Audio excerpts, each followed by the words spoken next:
UDF ഇപ്പോൾ വകുപ്പ് വിഭജനത്തിലേക്കൊക്കെ തന്നെ കടന്നുവെന്നാണ് ചില സംസാരം. എന്താണ് അങ്ങേക്ക് ഈ തിരഞ്ഞെടുപ്പിന് ശേഷമുണ്ടായിട്ടുള്ള ഈ അന്തരീക്ഷത്തിൽ നിന്ന് മനസ്സിലാക്കാൻ കഴിയുന്നത്? അല്ല, ഇപ്പോൾ വോട്ട് പെട്ടിയിലാണ്. അതെ. പിന്നെ എന്തിനാണ് ഈ ഫൂളിഷായിട്ടുള്ള കാര്യങ്ങൾ ഇങ്ങനെ ഇവർ ആലോചിക്കുകയും പറയുകയൊക്കെ ചെയ്തുകൊണ്ടിരിക്കുന്നത്? ആര് പറഞ്ഞു UDF അധികാരത്തിൽ വരുമെന്ന്? ശരി, അവർ വിശ്വസിക്കുന്നു, ശരി. പക്ഷേ അതിൻ്റെ കോൺസിക്വൻ്റ് ആയിട്ടുള്ള സ്റ്റെപ്സ് അവരെടുക്കുന്നത് ഒരിക്കലും ഒരു നല്ല കാര്യമല്ല. അങ്ങനെ ചെയ്യരുത്. മെയ് 4 വരെ കാത്തിരുന്നിട്ട് നിങ്ങൾക്കാണ് ഭൂരിപക്ഷം കിട്ടുന്നതെങ്കിൽ ശരി, അപ്പോൾ നിങ്ങൾ ഈ കാര്യങ്ങളൊക്കെ ചെയ്താൽ മതി. മാത്രമല്ല, അപ്പോൾ ഈ കാര്യങ്ങൾ വീണ്ടും ചെയ്യേണ്ടി വരികയും ചെയ്യും. അതെ, പൊളിറ്റിക്സിൻ്റെ ഡൈനമിക്സ് അങ്ങനെയാണല്ലോ. അതെ, അതെ. അതുവരെ പറഞ്ഞതൊക്കെ മാറും.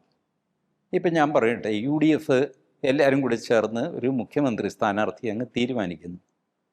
4-ാം തീയതി വോട്ടെണ്ണുമ്പോൾ ഈ മനുഷ്യൻ ഒരു 150 വോട്ടിന് തോറ്റുപോകുന്നു. എന്ത് ചെയ്യും? നിങ്ങളുടെ കാര്യങ്ങൾ മൊത്തം തകിടം മറിയും.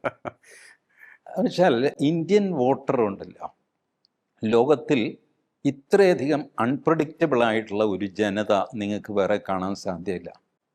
അമേരിക്കൻ തിരഞ്ഞെടുപ്പ് നിങ്ങൾക്ക് പ്രവചിക്കാം. England, France, Germany, Italy, Pakistan, ഇതൊക്കെ നിങ്ങൾക്ക് പ്രവചിക്കാൻ പറ്റും. പാകിസ്ഥാനിൽ പിന്നെ ജയിച്ച ആൾ ഭരിക്കണമെന്നില്ല എന്നൊരു അവസ്ഥയുണ്ട്. അതെ. അപ്പോൾ ബാക്കി നമുക്ക് പ്രവചിക്കാൻ പറ്റും. ഇന്ത്യൻ വോട്ടർമാരുടെ സ്വഭാവം പ്രവചിക്കാൻ പറ്റില്ല.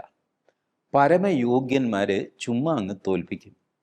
പരമ തെമ്മാടികളെ വൻ ഭൂരിപക്ഷത്തോടെ ജയിപ്പിക്കും. ചിലപ്പോൾ വളരെ നല്ല മനുഷ്യർക്ക് വളരെ വലിയ ചാൻസ് കൊടുക്കും. ഇതെല്ലാം ചെയ്യുന്ന വിചിത്ര സ്വഭാവക്കാരാണ് ഇന്ത്യൻ വോട്ടർമാർ. കേരളത്തിലെ മാത്രമല്ല, ഇന്ത്യൻ വോട്ടർമാർ.